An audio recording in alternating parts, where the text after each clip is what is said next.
Hello world, I'm Robin Catling and this is Write On. Join me in my author journey as I delve into the craft of writing, bringing you tools, tips and lessons learned the hard way so you don't have to. Avoiding the idiot plot. Avoiding the idiot plot in which characters behave like idiots. Logic and good sense go AWOL, along with the reader's patience. Typically, idiot plots derive from non-communication and miscommunication among the characters. Often in the idiot plot, one sentence could wrap up the entire thing before the end of Act 1. An idiot plot is one which is kept in motion solely by virtue of the fact that everybody involved is an idiot. The term is attributed by science fiction writer and critic Damon Knight, In Search of Wonder, 1956, to fellow author James Blish. Extended by film critic Roger Ebert, the idiot plot is any narrative that works only because everyone in it is an idiot. Normally rational, sane, and intellectually capable characters, with critical faculties, valuable skills, and life experience, suddenly throw out or willfully ignore it all, remaining in jeopardy for as long as it takes to reach a required plot point. Oscar Wilde indulges in the idiot plot where misunderstandings are entirely based on the device of characters who refuse to communicate like sensible adults. For example, Lady Windermere's Fan. Witty and touching, Wilde exploits and glosses over the very artifice of it, as many comedies and satires do. Shakespeare's early career makes a virtue of it. Twelfth Night, Much Ado About Nothing, The Comedy of Errors.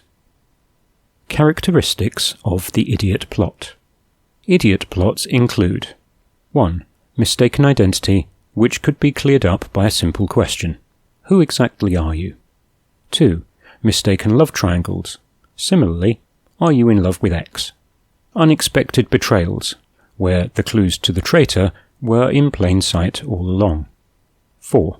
Unsolvable puzzles or escapes, requiring outside intervention for no good reason other than a cliffhanger, plot point, or turning point. 5. Unexpectedly falling into traps that a fit and reasonable person wouldn't go near. 6. A failure of one character to pass on vital information to another. 7. Negligently, incompetently, or willfully ignoring the bleedin' obvious, to quote Monty Python. Actually noticing something amiss would shorten the plot by several hundred pages. You shall not pass. Plots in which the characters are genuinely idiots from the get-go, such as Dr. Strangelove or Being There, get a free pass. Idiot plots have intelligent, rational, and skilled characters deliberately drop their IQ to single digits, while the reader throws up their hands in disbelief, especially if the reader spots the question, clue, or tool, or calls the villain several chapters ahead of the protagonist, based on the same information the characters have. Idiot plots frequently have the protagonist abandon all agency, free will, and decision-making until the climactic showdown when they pull a deus ex machina out of the hat. Often the very solution the reader has been shouting at the book since Chapter 2. Idiot plots in which characters stumble from one crisis to another are acceptable when the protagonist happens to be an inexperienced child, or perhaps a fish out of water, uncertain how to behave in an unfamiliar environment. Early Potter and Winx the Fate Saga spring to mind. Later in those series, when the ground rules are established and the protagonists have saved the day multiple times already, ongoing idiocy becomes a problem. When the reader constantly asks, what were they thinking, or why didn't they just, then it's probably an idiot plot. When a character asks, what could possibly go wrong, and nobody produces an expansive list, it's probably an idiot plot. Not an idiot plot. A true idiot plot isn't a matter of a single stupid mistake or decision on the part of one or two main characters. An idiot plot depends on a whole string of stupid decisions, bad judgments, or serial mistakes by main characters. Characters mostly presented as intelligent and competent. The well-planned heist that goes awry, demanding edge-of-the-seat improvisation by skilled professionals, fulfills the plot promises of the heist genre.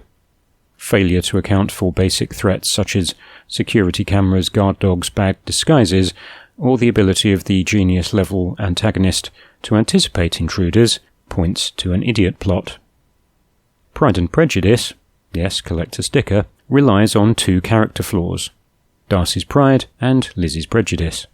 Wickham is a plausible conman, while Darcy protects his friend Bingley from the gold-digging Bennet girls and their mother. Thanks, Ma Bennet. Both protagonists act entirely in character according to their principles. They act in their best effort to avert disasters, not rush headlong into them. Engineering excellence, or not? Idiot plots are, badly, engineered at the expense of character. How many chillingly thorough detectives suddenly throw an emotional fit, confronting the antagonist against all experience, procedure, and advice, when all they have to do is follow the leads and keep up surveillance a few more days? Why? Because the idiot plot takes charge over character. 1. Artificially raising tension and/or the stakes. 2. Speeding up the timeline to get to the climax faster. 3.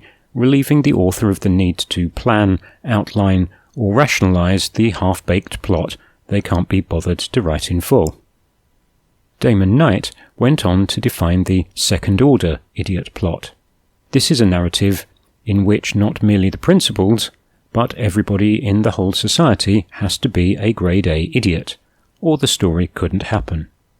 In other words, the society itself only exists as presented because everyone in it is an idiot. Divergent assumes everyone in New Chicago believes in a faction system defined by some pseudo-scientific blood magic mumbo-jumbo, whereas Harry Potter had an actual sorting hat. Totalitarian states such as 1984 and the Hunger Games don't count, as everyone is genuinely too terrified to challenge the prevailing orthodoxy.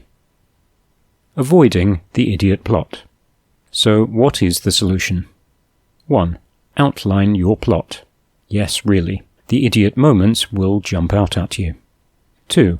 Ask the difficult what-if questions to come up with alternative scenarios. Because I need it for the plot is not sufficient justification for idiocy. 3. Cross-examine your character's behaviours and ask if they are really so stupid as to walk through yet another plate glass window. Do their decisions reflect their knowledge, skills, and life experience? It's a common complaint in fantasy. Keep in mind, romance and crime genres do not require that every character is a complete doofus in service of poor plotting. Finally, get beta readers to challenge your plotting. They are likely to see the gaping holes, character breaks, and artificial bear traps that you missed.